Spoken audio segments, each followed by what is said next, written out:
bonsoir à tous. Donc ça fait plusieurs années que je développe un travail autour et à partir de la lumière. Mon travail est essentiellement un travail de peinture, toile tendue sur châssis, une grosse majorité, mais il m'arrive de faire des interventions in situ ou des interventions hors du champ du tableau.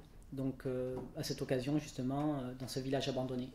Donc j'ai fait une sélection de quelques pièces de séries qui me semblent importantes dans mon travail et il faut faire un choix, donc j'ai pas tout mis évidemment, mais ça permettra de voir l'évolution du travail. Donc je vais partir des pièces les plus anciennes aux plus récentes. Donc ici c'est une peinture donc, qui s'appelle de la série des zones, qui fait 2,50 m par 1,80 m, qui date de 2007. Donc je commence à partir de 2007 jusqu'à nos jours. Donc en fait ici j'ai utilisé le motif du grillage, un motif simple, et en fait c'est la lumière en contre-jour qui révèle le grillage. Le grillage est une séparation où toute limite matérialisée crée deux espaces. Et ce que je trouve intéressant dans la peinture ou dans la photographie, c'est cette question de la narration dans l'image fixe. C'est comment induire une narration, contrairement au cinéma ou la vidéo, qui est une image qui en précède une autre, qui en précède une autre, qui crée le fil de la narration. Donc en fait, en peinture ou en photo, je pense qu'on peut induire évidemment une narration, mais celle-ci s'opère différemment. Ici, c'est le spectateur qui, face au tableau, va imaginer cette propre narration, votre narration que vous pouvez poser. Parce qu'en fait, la source lumineuse énonce une activité ici, mais je ne montre pas cette activité. Elle révèle ce grillage qui nous sépare. Le grillage est à l'échelle 1, donc en fait, quand on est face au tableau, on est face à une grande surface grillagée. Le haut du grillage est plus haut que vous, et vous le traversez du regard par cette source lumineuse qu'il révèle. Donc en fait, je travaille essentiellement à l'acrylique. Les outils que j'utilise le plus souvent, c'est le pistolet peinture, à ne pas confondre avec l'aréographe. L'aréographe se tient dans les mains au prolongement des doigts et on est dans le dessin. Le pistolet peinture, c'est la main et le bras au prolongement du corps. Donc évidemment, ça engage une stratégie complètement différente par rapport à peindre cette surface. Parce que le plus petit motif que vous pouvez atteindre avec un pistolet peinture, c'est un trait de cette taille. Donc pour arriver à des détails, évidemment, j'induis différentes techniques. Alors ça peut être du masquage, je reviens au pinceau avec différents outils. Donc pourquoi le grillage ? Le grillage, ici, en fait, on le retrouve beaucoup. En fait, j'ai deux axes dans mon travail. Il y a le champ du cinéma et le champ de l'histoire de l'art. Et tout ça se croise. Ici, la série Zone serait plutôt une image stéréotypée cinématographique. En fait, je m'explique. C'est une image qui appartient au genre du cinéma, mais pas un film en particulier, mais qui nous ramène au champ du cinéma.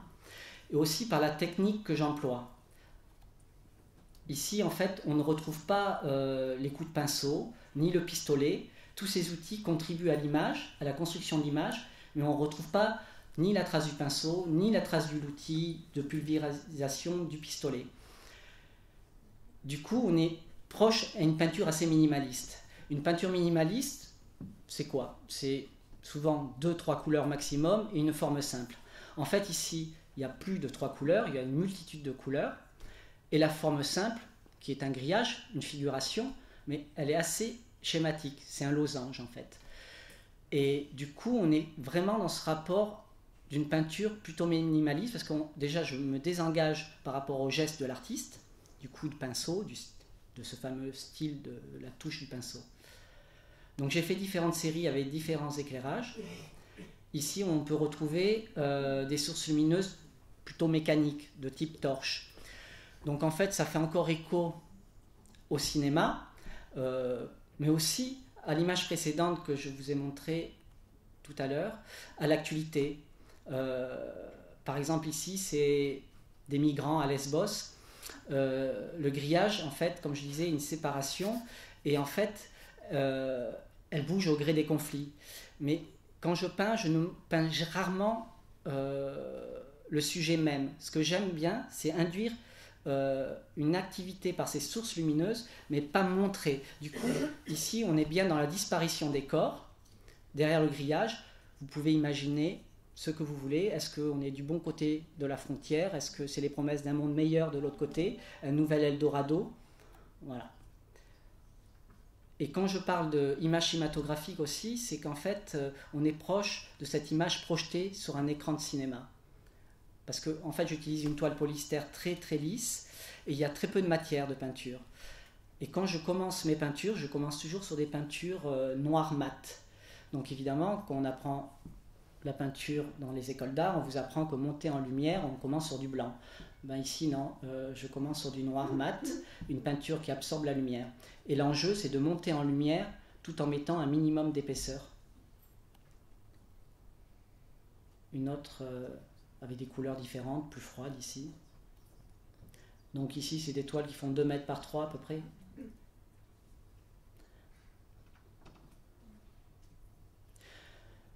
Parfois, on n'est vraiment pas dans le pochoir. Parfois, le dessin disparaît par la source lumineuse trop forte. Parfois, elle disparaît dans l'obscurité. Et parfois, l'image vibre un peu. Mais je ne tombe pas dans l'art cinétique. Je flirte avec, mais je ne fais pas d'image cinétique. Souvent, ça vibre par la lumière.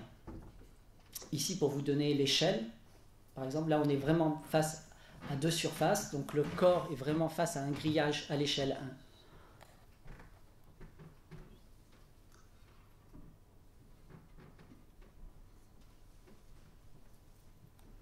1. Ensuite, j'ai développé un autre motif qui est une grille, mais une grille perforée, alors de type industriel. Ici, c'est le même principe, sauf qu'évidemment, on est dans un motif qu'on peut retrouver dans les posters, les affiches publicitaires. Quand on regarde de loin, la définition est très correcte, et quand on s'approche, on voit les points qui constituent l'image. Donc ici, c'est comme un grossissement, mais en même temps, une mise à distance. Il y a toujours cette idée de premier plan et de source lumineuse. Ici, on ne sait plus si la source lumineuse éclaire dessus ou derrière, et on remarque des zones de flou aussi. L'outil que j'ai utilisé fait image, en fait c'était une plaque d'acier ajouré que j'ai disposée sur la toile, et cette plaque devient motif sur l'image. C'est vertical que vous trouvez. Le même principe. Là, on voit une légère ligne blanche en bas. Pour moi, c'est toujours, j'ai besoin de donner un espace à la surface de la toile. Je veux dire qu'il y a un premier plan et une profondeur. Ici, c'est une toile qui est une fausse toile noir et blanc. En fait, de prime abord, on pourrait imaginer qu'elle est noire et blanche. Mais en fait, il y a du pourpre, il y a du jaune, il y a... Mais ce noir, en fait, ici, il est beaucoup plus proche du noir... de suie que d'une peinture noire acrylique. On est plus dans le dépôt, comme le dépôt du noir que des flammes auraient pu laisser sur un mur. Assez proche de cet artiste Giorgio Parmigiani qui fait des enfumages. J'aimais bien cette idée de peinture qui est presque en train de très poreuse et très mate. Alors ici, c'est mon principe, sauf que je suis parti sur... Donc en fait, j'emmagasine des images, souvent, dans mon travail, mais je ne peins pas d'après de documents. Donc, quand je peins quelque chose, je le peins de mémoire. Donc si je peins une chaise, si je peins une route, c'est l'idée que je me fais de la route, et je peins cette route. Alors, la perspective peut être fausse, mais tout est possible, parce que c'est quelque chose où je ne mets pas de code. C'est ces stéréotypes d'images que j'ai emmagasinés à travers tous les films que j'ai pu voir. Ce tableau, je l'ai appelé Révolte, c'est un tableau qui fait 97 par 146. En fait, c'était une image que j'avais pu voir pendant les révoltes avec les bâtiments en feu. Évidemment, c'est à travers le prisme de cette grille qui déconstruit l'image et qui devient une toile plus abstraite. Alors ici, ça fait 6 mètres de long, c'est 3 toiles qui sont ajustées les unes aux autres. On peut remarquer toujours cette ligne qui donne un premier plan et les sources lumineuses. Alors ici, un détail.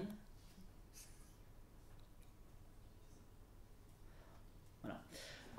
Donc, volontairement, je ne parle jamais, ou je ne dis pas... Enfin, quand je l'ai fait, je sais ce que j'ai voulu faire à travers ces sources lumineuses. Mais je ne les énonce pas quand j'en parle, parce qu'en fait, je trouve que ça garde une puissance que chacun puisse imaginer ce qu'il y voit. Les phares d'une voiture, les sources, peu importe. Et pour moi, c'est important. Ici, on en vient à une série que j'ai appelée Coming Soon, qui est une série de rideaux. Alors, j'en ai fait plusieurs. Ils font 2 mètres par 130. Alors là, ça commence à dater de 2013. En fait, c'est la représentation d'un rideau. Ce qui est intéressant, c'est qu'en fait, dans la peinture comme dans la sculpture, à la Renaissance, l'étude du drapé était un exercice de virtuosité. Donc souvent, on retrouvait en peinture des modèles de femmes nues. Ici, c'est une peinture d'Ingres, la Grande Odalisque. En fait, ce qui est intéressant, c'est qu'en fait, le véritable sujet de la peinture, c'est pas le modèle, c'est le rideau, ou la tenture, ou le drapé. Et à cette époque, tous les peintres, comme les sculpteurs, faisaient une étude du drapé, de la lumière qui capte les plis pour rendre le volume, un exercice de virtuosité. Et pour le faire, on ne pouvait pas imaginer peindre juste l'étoffe, on mettait souvent un modèle. Et bien moi, ici, j'évacue le modèle, je garde juste le rideau, le pli du rideau. Il n'y a aucun élément architectural, ni fenêtre, ni sol, ni mur. La toile tendue sur châssis devient le rideau même. Donc il y a l'illusion que la toile tendue devient molle et même devient rideau, quoi. Ici, il est entrouvert. Il nous invite à imaginer qu'il va se passer quelque chose. Le rideau va se lever. Et là encore, c'est cette idée de la narration. Mais là encore, chacun peut y projeter qu'est-ce qu'il y a derrière ce rideau, qu'est-ce qui va se passer. Je l'ai fait volontairement bleu parce que rouge ramènerait au théâtre. Et bleu, il y avait une dichotomie. En fait, le fait que le bleu est une couleur qui éloigne, et en même temps, le rideau et cette ouverture ou ce pli nous invite à savoir qu'est-ce qu'il peut y avoir derrière. Et c'est un bleu très électrique. Et là encore, pour ceux qui s'intéressent au cinéma américain, pour moi, c'est un petit clin d'œil à David Lynch, simplement au titre du film Blue Velvet. Je ne sais pas si certains connaissent. Bon, à un moment, dans le film, il y a une scène où il y a une chanteuse qui chante dans un cabaret et il y a ce velours bleu. Donc Lynch est un réalisateur que j'aime beaucoup parce qu'en fait, il a un rapport très plastique dans ses films. D'ailleurs, il fait de la peinture aussi. C'est pas forcément l'exercice où il est le meilleur, mais par contre, je trouve qu'il travaille vraiment les textures dans ses films et c'est quelque chose que j'aime beaucoup. Donc là, le rideau est fermé, c'est un gros plan. Là encore, on est face au format de la toile et le rideau qui est tendu.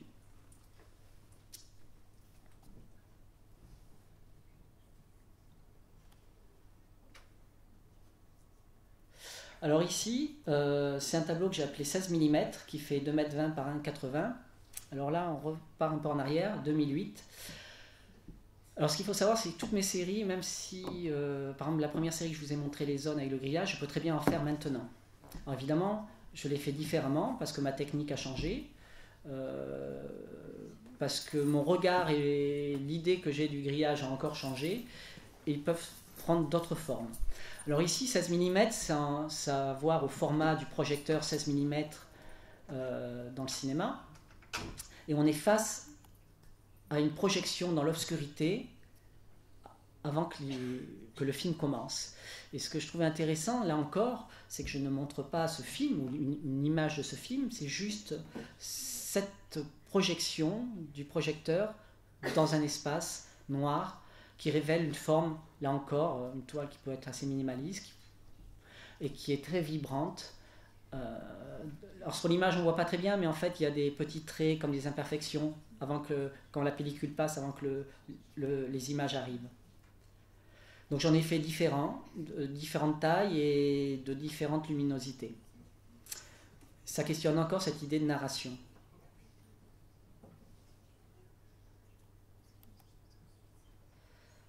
Ouais. Alors ça, c'est une toile que j'ai faite en 2006. C'était ma première, que j'ai nommée James Turrell. En fait, quand j'étais à New York, j'ai vu une exposition de l'artiste américain James Turrell, artiste minimaliste qui travaille la lumière, mais en 3 dimensions, dans des espaces, dans des environnements. Et quand j'ai été dans cette installation, on rentrait dans un long couloir noir et on arrivait dans une pièce très lumineuse qui nous éblouissait, et on rentrait et on perdait tous les repères, sol, plafond. On était comme en apesanteur dans un espace très lumineux. Ensuite, j'ai vécu l'expérience de cette pièce et je suis parti de l'installation. Donc en voilà une installation de James Turrell pour les gens qui ne connaissent pas. Donc on est vraiment à l'échelle, hein. Là, ici, on voit un personnage. Donc voilà, admettons, c'est moi dans l'installation de James Turrell. Et quand j'en suis sorti, j'ai longé ce long couloir, et quand je me suis tourné, avant de quitter ce couloir obscur, il y avait la lumière de l'installation qui s'échappait par la porte. Et j'ai fait cette pièce, je crois, 1 ou 2 ans après avoir vu cette installation. Donc le souvenir que j'en avais. Et le souvenir que j'en avais, c'était la lumière qui s'échappait à travers cette porte. Donc ici, on est face à une entrée ou une lumière qui s'échappe. En aucun cas, j'ai reproduit l'œuvre de James Turrell. J'ai reproduit plutôt, ou j'ai essayé de peindre le souvenir que j'en ai eu. Et en fait, ici, ça pourrait être n'importe quelle porte entrouverte ou ouverte où une lumière s'échappe. Ça pourrait être une image très cinématographique aussi, qu'on peut retrouver dans le cinéma. Donc, comme je disais, je peux puiser autant dans le champ d'histoire de l'art que dans le champ de cinéma. Mais curieusement, les images, des fois, du champ d'histoire de l'art peut être référencées dans le cinéma et inversement. Donc, en voilà une autre que j'ai fait bien plus tard. Ma technique s'est améliorée ou alors a différé. Et mes souvenirs aussi m'ont fait défaut peut-être, ou j'ai fantasmé. Du coup, ici, la lumière est plus bleue, moins pourpre. Mais c'est toujours le souvenir de cette installation. En fait, c'est l'idée, quand on vous raconte une histoire, vous assimilez l'histoire et vous la racontez à quelqu'un d'autre. Et quand vous allez la raconter à quelqu'un d'autre, vous allez omettre des éléments, voire en ajouter. Je parle souvent d'un film que j'avais vu qui s'appelle Taxi Driver avec De Niro, Robert De Niro. Il y a une scène que j'avais adorée quand j'étais plus jeune, c'est cette scène où il rentre dans la salle de bain, où il se rase la tête et il sort de la salle de bain avec une coupe iroquois. Et quand j'ai voulu revoir ce film avec une amie, dont j'avais parlé de cette scène qui m'avait marqué quand j'étais plus jeune, et bien avec stupéfaction, il n'y a aucun moment où on voit De Niro se raser la tête. On le voit rentrer dans la salle de bain, le réalisateur filme la rue et revient sur lui, et à ce moment-là, il sort de la salle de bain. Dans le cinéma, on appelle ça l'ellipse. En fait, c'est comment on induit une action, mais on ne la filme pas, on filme autre chose et on revient. C'est comme un personnage qui commence à descendre les escaliers, on ne va pas le voir descendre les escaliers de tout l'immeuble, on le voit l'amorcer, et à la fin, il y a un autre plan et on le voit sortir. Et bien, notre cerveau fait toute l'histoire du chemin de cette personne qui a descendu l'escalier. Et ben, dans ma peinture, ce que j'essaye de faire, du moins, c'est peindre ça, c'est peindre cet écart. Donc c'est pour ça que finalement, je fais très peu de toiles figuratives. J'en ai fait, là, j'en ai pas mis dans ce que je vais vous présenter, parce qu'en fait, je trouve que c'est beaucoup moins puissant et ça dure beaucoup moins dans le temps. En situation d'accrochage. Une autre, voilà, alors là, elle est de... j'ai pas marqué l'année, bon. Je suis même perdu, je sais plus lesquelles sont avant ou après, mais en fait, ce qui m'intéresse, c'est comment, en fait, comme je disais, évidemment, ma technique change, ma manière de peindre change, mais mes souvenirs changent aussi, et du coup, le cadrage change, la luminosité change.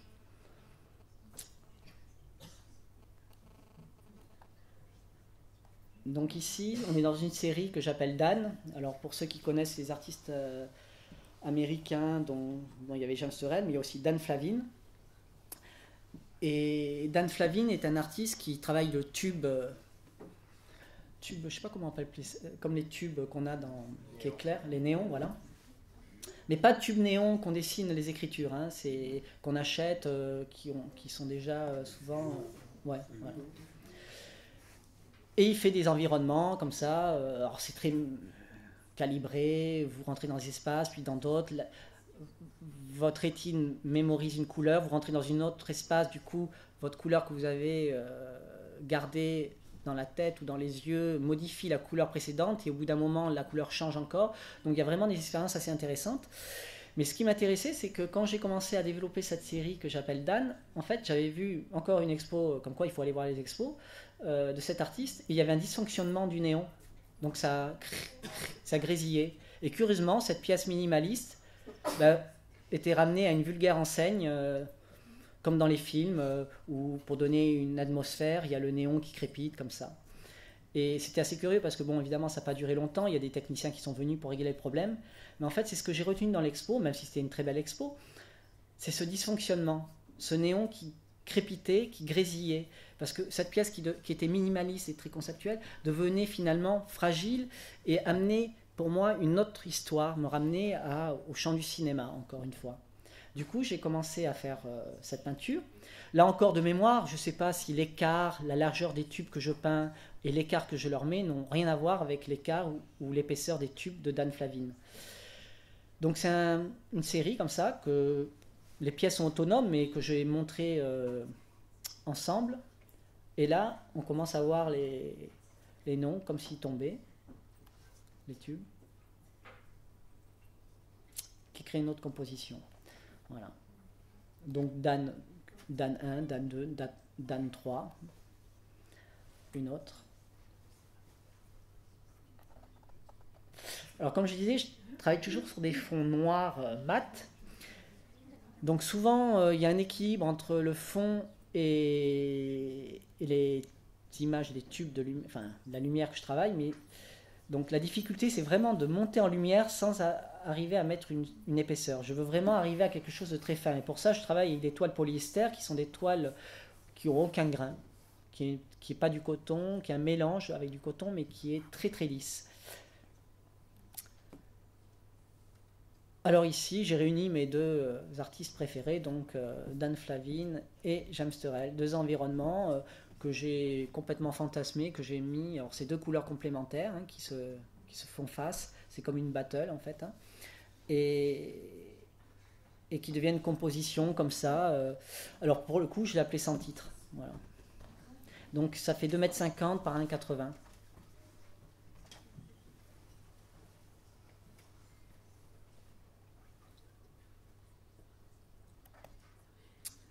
Alors là, on arrive à un tournant. C'est en 2016. J'ai introduit le geste dans mon travail. Donc, alors peut-être vous ne connaissez pas cet artiste, ça a été mon professeur. Il s'appelle Bernard Fries, qui est un grand artiste français, qui a une approche très analytique de la peinture. Donc j'ai eu un enseignement avec la question des outils, comment apparaît une image, questionner les supports, les outils. Donc très, très formel aussi et très analytique. Donc, c'est un héritage que j'ai en moi et qui est important. Et comme je disais, dans ma peinture, il n'y a pas le geste. Enfin, on ne retrouvait pas le geste. Tous les outils que j'utilise contribuent à l'image, mais il n'y a pas cette idée de trace de pinceau. Et ici, en fait, c'est... Alors, comment on peut dire ça? Un élément perturbateur, un parasite. En tout cas, c'est le geste d'une brosse de peinture trempée dans de la peinture noire, le fameux noir que j'utilise au départ, avant que je peins, et qui vient et qui essaye d'effacer cette lumière, le motif que j'ai créé sur cette surface, comme si on voulait repartir à zéro.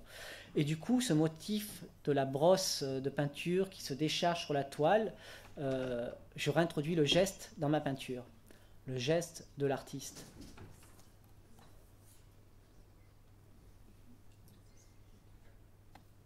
Très mat, très poreux, très sec ce noir. Donc c'est important cette toile parce que ça va être on verra plus tard, un des premiers éléments perturbateurs, on va dire, qui devient motif aussi, et qui introduit le geste dans mon travail. Alors là, c'est une toile de 2017. On peut revoir le motif de la grille industrielle, le motif de perforation. On retrouve le tube type néon. Donc, on commence à retrouver deux motifs de deux toiles de deux séries différentes qu'on retrouve ensemble et qui créent un espace, un environnement et qui commencent à créer aussi quelque chose de plus architectural. Une autre, le fameux motif et le tube qui traverse sur la toile. Un peu plus près.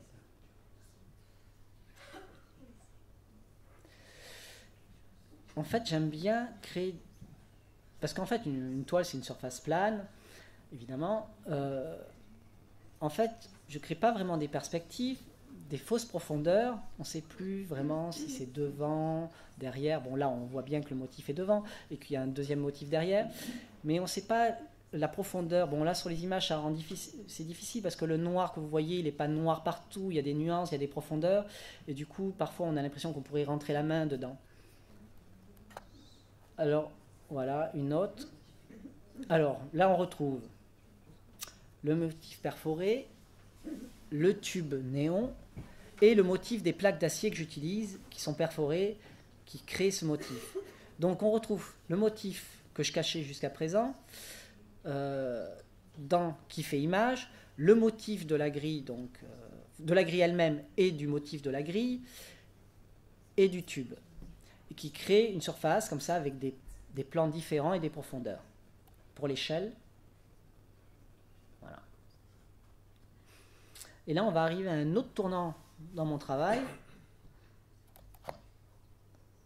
C'est l'introduction de la coulure, dans la peinture. Alors, l'histoire de la coulure dans la peinture, c'est très, très intéressant. En fait, la coulure en peinture, elle a apparu à la Renaissance. Ici, un portrait de Saint Sébastien, dans son martyre, le corps nacré, criblé de flèches. En fait, dans la peinture classique, la coulure, bien que très discrète, a également joué un rôle en fait de premier ordre. Certains peintres comme Michel-Ange ou Tintoret ou Caravage ont su tirer parti de la force dynamique et expressive de ces coulures de peinture dans quelques-unes de leurs toiles et de rappeler la nature liquide du médium. En fait, ça ramène à ce qu'est le médium, à une peinture qui est, en l'occurrence, aqueuse. Alors, ici, on est bien dans la représentation de la coulure. En fait, la coulure suit le corps, la jambe, donc on peint une coulure. Donc, ce n'est pas vraiment une coulure, on représente la coulure. Ici, une toile du Caravage, ça commence à être plus intéressant, parce qu'en fait, la coulure, elle ne prend plus vraiment le sens du corps, enfin, elle est assez droite et dynamique, elle ne prend pas le chemin des courbes du corps. Et du coup, ça devient beaucoup plus expressif, beaucoup plus fort. Et dans certaines peintures, parfois, on pourrait penser que c'est la toile qui suinte, qui coule la peinture. Du coup, après cette période, la coulure, on ne la retrouve plus dans l'histoire de la peinture. On la retrouvera bien plus tard avec les artistes américains comme Jackson Pollock et plein d'autres qui utilisent la coulure comme motif ou la coulure à proprement parler. Donc, ici, la coulure qui intervient dans mon travail, elle intervient vraiment en tant que coulure. Elle n'est pas une représentation de la coulure. La coulure coule de bas en haut. Donc, elle est dans sa forme de coulure, d'apesanteur. Donc, elle crée aussi un motif. Évidemment, elle ramène la peinture à ce qu'elle est, parce que jusqu'à présent, les peintres expressionnistes ou les peintres même figuratifs de maintenant, quand ils peignent, ça devient un effet stylistique, la coulure dans la peinture. Ils jettent le pinceau, il y a la coulure, elle participe, mais c'est plus une manière de peindre, un style. Ici, moi, la peinture aussi induit une temporalité. Je m'explique. Vous pouvez reconstruire le parcours de cette goutte de peinture ou de cette coulure. Donc évidemment, elle a un parcours, et qui dit parcours dit durée. Donc j'introduis la coulure, les différents motifs de différentes séries. J'avance, donc on retrouve une série. Et là, on va faire un petit saut. Voilà. Là, on est dans ce village abandonné où l'association COP, Julie Lémon, nous a invités avec Rachel. Donc, comme je disais, je sors rarement du tableau, mais c'est quelque chose qui m'intéresse beaucoup. Je pense qu'il intéresse beaucoup d'artistes parce qu'en fait, c'est des occasions de penser différemment, évidemment. Là, on est en 3 dimensions, on n'est plus sur une surface de toile. En plus, l'enjeu, on n'allait pas ramener des tableaux à accrocher dans un village, donc il fallait travailler sur le site, en relation avec le site, avec toutes les contraintes qu'il y a, parce que c'est un village qui est classé, et du coup, on ne peut pas intervenir partout. Alors ici, on ne peut pas le voir parce que je n'ai pas les images, mais en fait, je suis intervenu. Donc c'est un village qui a été acheté par Huarte, qui s'appelle Egoulbati, qui est un village abandonné depuis plusieurs années. Donc ils ont muré avec des briques rouges, oranges, là, ou des cairons, je ne sais pas comment on appelle ici, briques, cairons, les entrées, pour empêcher des individus d'y rentrer. Évidemment, y a des gens qui ont cassé ces briques et qui sont entrés dans les maisons. Et quand j'ai visité le lieu, j'ai vu ces trous, ces formes, qui étaient créées par ces individus qui étaient rentrés dans les espaces, dans les maisons. Et comme il y avait très peu de possibilités, parce qu'en fait, on ne pouvait pas peindre sur les murs des maisons, on ne pouvait pas peindre... en plus, il y a des maisons qui étaient fragiles, qui pouvaient s'écrouler, donc en fait, il fallait aussi rester en extérieur. Donc, j'ai décidé de rester... Bon, alors, c'est pas très mal... Enfin, finalement, j'ai reproduit le format des tableaux, qui était le format des fenêtres et des portes. Donc, pour moi, j'ai pensé ça comme des tableaux. Sauf qu'ici, évidemment, c'est en 3 dimensions. Donc, en fait, ma première étape, ça a été d'enduire et de lisser cette brique, qui est un élément de modernité, qui était un élément extérieur au village. Donc je l'ai enduit, lissé, pour que ça soit le plus lisse possible. Ensuite, je l'ai laqué en noir, cette fameuse couleur que j'utilise tout le temps avant de peindre sur mes toiles, sauf qu'ici elle est brillante et que c'est une glycéro. Ensuite, j'ai utilisé une barre ronde, métallique, pour redessiner la découpe des trous, que j'ai pas fait, qui ont été faits par les individus qui sont rentrés. Sauf que je l'ai fait d'une manière beaucoup plus ciselée, beaucoup plus tranchante. Donc, j'ai travaillé avec un artisan qui m'a fait le tube. Ce tube, je l'ai peint, mais en fait, la qualité n'est pas une peinture, c'est plus une résine, c'est avec une peinture phosphorescente. Donc en fait c'est une résine phosphorescente, donc j'ai peint ce tube d'acier, et la nature de ce tube d'acier devenait presque une céramique.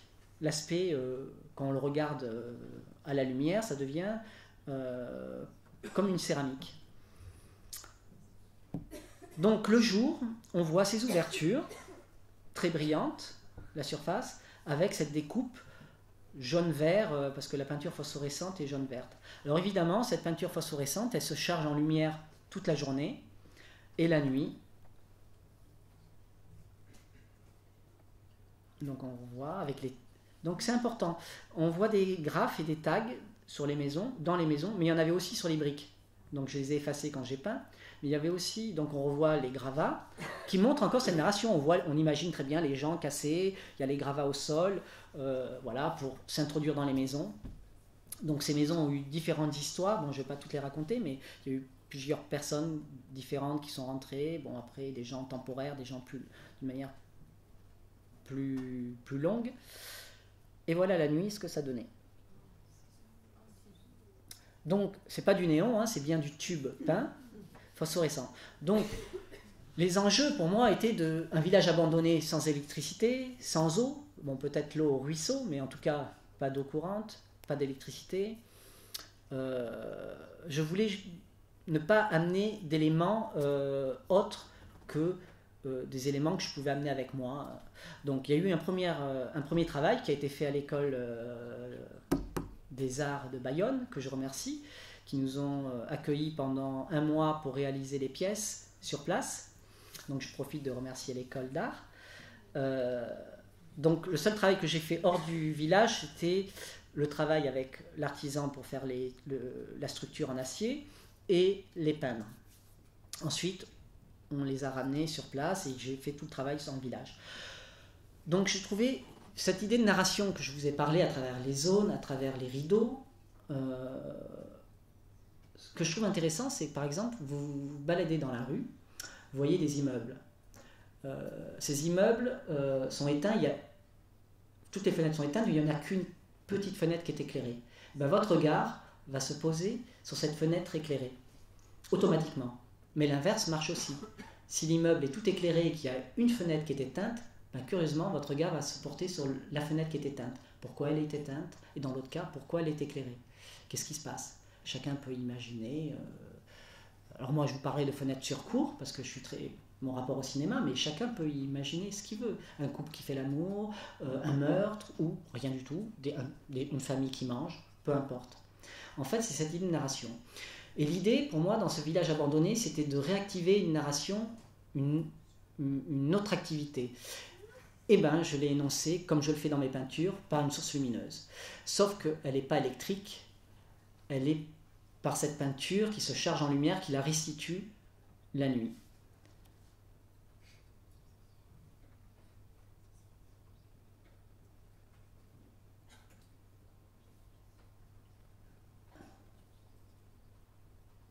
Donc quand on était dans l'obscurité, qu'on arrivait au village, évidemment, dans l'obscurité totale, vous voyez des formes flottantes. Donc ça avait une relation assez science-fiction, pourquoi pas. C'était assez troublant, ces formes flottantes. Et après, on les voyait plus près, adossées à l'architecture, qui énonçait ces ouvertures, qui étaient des passages pour entrer dans l'architecture.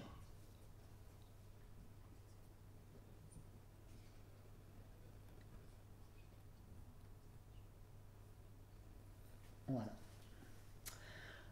Donc, ça, c'est un travail que j'ai développé justement suite au village abandonné. Alors, je pense que la plupart ont compris que ces formes qui sont sur les toiles sont les formes des structures à l'échelle 1 que j'ai des formes qui étaient dans le village. Donc, j'ai repris le gabarit de mes structures et c'est les motifs que vous voyez sur les toiles, le motif du tube. Donc, j'ai fait une série de 5 tableaux, 5 modules, 5 tableaux. Sauf qu'ici, en fait, je les ai travaillés jusqu'à la fin d'une manière assez minimaliste. Et il y avait cet élément. En fait, j'ai inversé le processus du village. En fait, quand je suis intervenu dans le village, c'était le chaos. Et j'ai fait une pièce assez usinée, assez minimaliste, qui était en rupture esthétique avec la pierre, la chaux, les aspérités, avec ce côté très lisse, usiné, qui était proche d'un objet design. Là, la toile, au départ, la forme est une forme comme ça qui reprend l'ouverture, mais qui est fait sobrement, qui éclaire juste la surface du tableau. Il me manquait cet élément perturbateur, et en fait, j'ai amené, entre guillemets, l'élément chaos. Alors, c'est une série que j'appelle Minimal Chaos. Donc, c'est deux mots qui sont complètement antagonistes. Ça ne peut pas être minimaliste et le chaos. Et ben, j'associe ces deux. Et le chaos, ici, c'est la coulure. La coulure dans sa verticalité. La coulure dans sa couleur la plus crue, la plus pure. Le vert, il sort du pot. Et c'est des verts qui sont des verts assez artificiels. Enfin, des couleurs assez artificielles. Je m'explique, des fluos.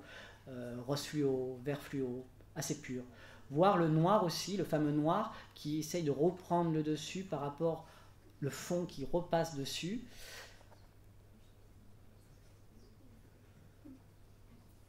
Et qui vient là, timidement passer dessus, là, passer plus dessus.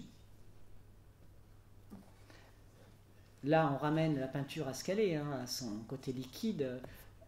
Moi, c'est pas, on est bien dans la couleur pure et dure. Le motif qui se crée par sa verticalité, une mise en espace, avec des couleurs. Alors on pourrait dire, ceux qui connaissent l'histoire de la peinture un peu précisément, on peut retrouver ces couleurs de ces artistes de la côte ouest de la Californie qui utilisent beaucoup des couleurs fluo. Voilà.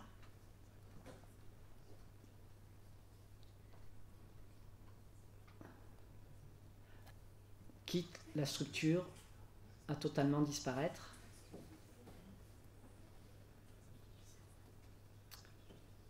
Donc il y a quand même aussi un rapport, enfin bon, quand vous faites un tableau, vous passez énormément de temps, une peinture, énormément de temps à faire, parce qu'en fait la coulure elle vient à la fin. Et c'est très dur parce que en fait la coulure ça peut ramener à l'accident de peinture aussi. Bon, chez l'artisan peintre, déborder c'est l'accident, la coulure, la tache c'est l'accident. Mais dans la peinture, dans le domaine de l'art, le déborder, la coulure, la tache, c'est pas forcément, enfin, qu'est-ce qu'est une tache c'est pas forcément un problème. Donc en fait, ici ça induit aussi un autre motif, la temporalité, et c'était assez difficile pour moi de venir annihiler ce que j'avais fait par un geste assez rapide, parce que construire l'image a un temps beaucoup plus long, et la coulure, au moment où je vais la porter sur la toile, où je jette la peinture liquide, c'est un geste simple, assez direct, et après ça ne m'appartient plus. Je ne contrôle pas, je ne cherche pas à modifier ces coulures, à leur donner un sens ou pas. Donc là on peut voir un petit flashback avec les minimales d'Anne et puis la peinture. Ici j'aime bien l'idée de venir, parce que là on voit qu'on gère, je l'ai mis vraiment sur les 2 barres de néon. Ici un mixte, alors j'appelle ça minimal chaos évolution, parce qu'en fait il y a la coulure, la tache, la grille, donc un mix de toutes ces séries. Donc ça c'est les dernières pièces que j'ai développées.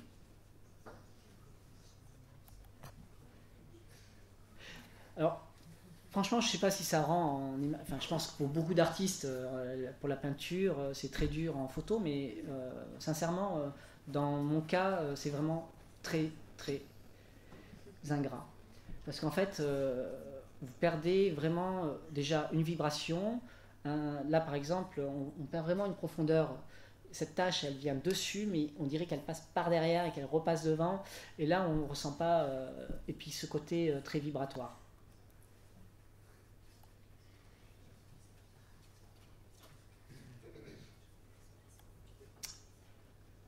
Et voilà, je finirai par cette petite série, enfin qui n'est pas petite, mais enfin qui est petite dans le format, mais qui est un triptyque. Avec, bon, après je vais pas me répéter, donc il y a cette idée du geste, de la coulure, du motif, de la lumière, de la structure. Voilà. Donc, sauf que, pour vous dire que une expérience, en fait, quand on sort du champ de notre travail, comme le village abandonné, donc j'en ai eu d'autres occasions de sortir du tableau, c'est vrai que c'est des moments qui sont importants pour un artiste, parce que quand vous déplacez votre travail dans un autre confort, dans un autre rapport à la surface, évidemment ça engage un autre travail, et évidemment ça ouvre des pistes, et ça vous ouvre on va dire vulgairement, des portes dans votre travail. Donc c'est des expériences qui sont très importantes. Voilà. Donc, je ne sais pas si vous avez des questions. Merci.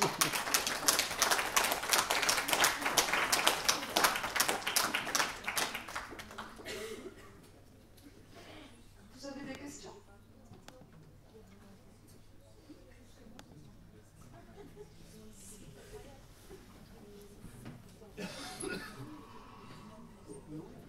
Oui. Oui, c'est pour ça que je disais, en fait, c'est comme l'idée du pochoir, sauf qu'évidemment, quand je travaille, je ne veux pas que ça soit un pochoir, donc après je réinterviens. En fait, je pose la grille à jouer. Là, tu parles de la grille à motif rond?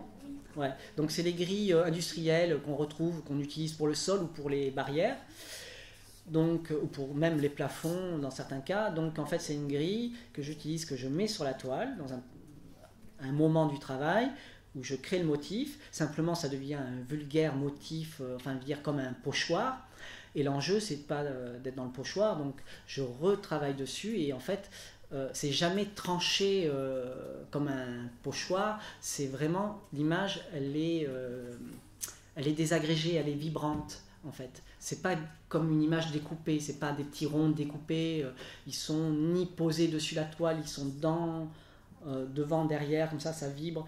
Donc voilà, donc il y a cette étape, la grille pour faire le motif, mais après il y a toute plein d'autres étapes, dont les pinceaux, dont le pistolet. La grille, elle reste pas. Non, elle reste pas, c'est un outil du travail. Et la peinture est sur la grille ou sur la toile au départ? Eh ben, elle est sur la toile et la grille. Parce que là, comme la grille est ajourée, il y a, là où il y a les trous, le vide, parce que c'est pas des trous, c'est là où il y a le vide, la peinture passe et se dépose sur la toile, comme un masquage. Et là où il y a la grille, elle empêche, la peinture se met sur la grille, et quand j'enlève la grille, il n'y a plus que le motif de l'élément que j'utilise. Mais il faut bien comprendre que c'est vraiment l'idée vulgaire du pochoir, enfin l'idée du masquage du pochoir. Sauf que le masquage et le pochoir, si vous le gardez, bon voilà, moi c'est dans l'étape ou dans la manière de travailler, mais après je reviens sur chaque élément pour plus voir le grillage par exemple.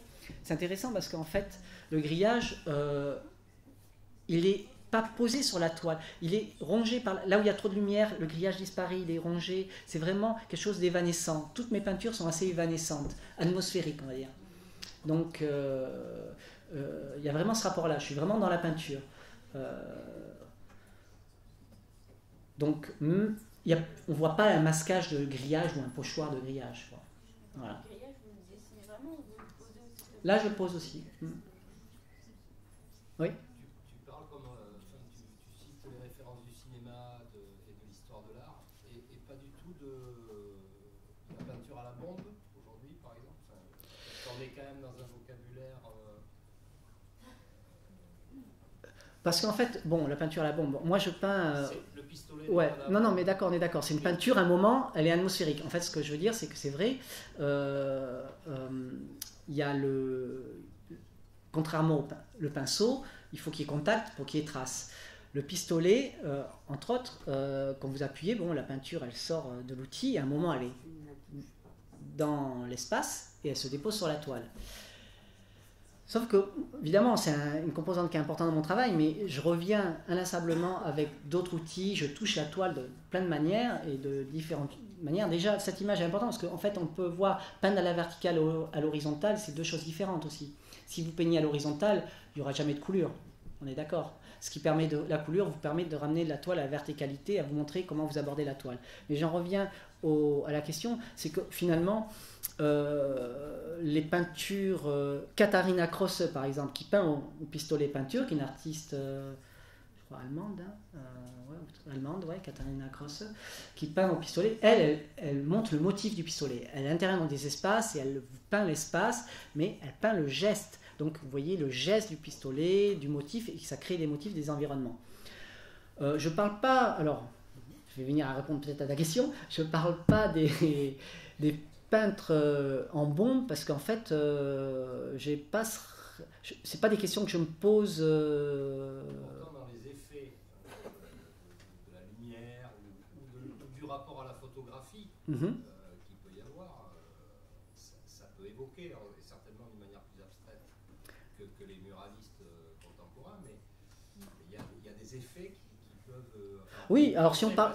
Oui, comme à un moment c'est une peinture qui est propulsée comme une bombe, évidemment, dans la technique, on peut retrouver. Simplement, alors tu parles des graffeurs. Alors la différence avec les graffeurs, c'est que vraiment, je suis je ne sais pas si tu prends peut-être un détail d'un graphe, mais je suis vraiment à l'opposé de ce que peut faire un graffeur dans le motif, enfin pas que dans le motif, dans le résultat de la peinture. Ils détournent souvent, ils sont dans le dessin. En fait, le graffeur, il est dans le dessin souvent, il n'est pas dans la peinture. Non, mais dans le rapport à la photo. Alors le rapport à la photo. Ce rapport à la photo. Il y a les effets. Oui, je suis d'accord, oui, alors ça par contre... Le réalisme. Tout à fait, donc oui. Alors le rapport à la photo, c'est aussi la technique qui ramène ce rapport à la photo, et aussi parce qu'en fait, j'ai une dimension... Alors, je parle du cinéma, mais c'est vrai, parce qu'en fait, c'est très photographique, les films dont je parle aussi, c'est très photographique, du coup, en fait, c'est vraiment en relation à la photo aussi. Et alors, ce rapport à la photo que j'ai, c'est que finalement, j'emmagasine les images, mais je ne peins jamais d'après un document. Enfin, je n'ai jamais le document à côté de moi, quoi. comme je disais. Du coup, alors là, par exemple, le grillage. Je n'ai pas une photo de grillage, je prends le grillage. Voilà. Bon, mais j'ai pas mis les peintures figuratives. Quand j'ai peint une chaise, par exemple, j'imagine une chaise avec la lumière qui se pose sur la chaise avec l'ombre portée. Mais si on met une chaise dans la situation dont je l'ai peint avec la même lumière, je suis sûr que l'ombre n'est pas du tout pareille.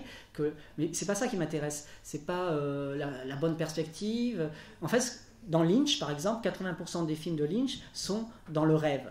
Donc tout est possible dans le rêve.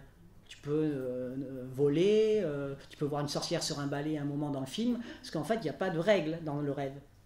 Tout est possible.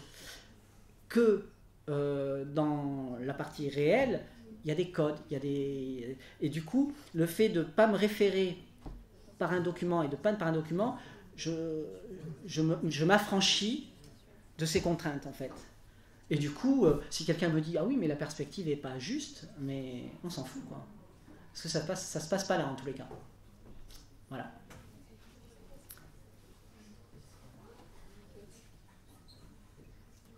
Je vous remercie. Merci beaucoup.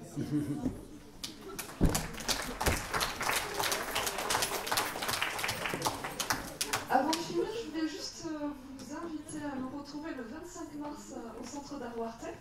Nous présenterons une exposition de Rachel Labastide-Nicolas Delprat. Et ce soir, à 19h, au second jeudi, pour l'ouverture de l'exposition de Béranger Desmonts et Bernard Ossegui autour de la figure de la sorcière. Et ce sera l'occasion de discuter avec Nicolas Delprat aussi. Voilà, merci.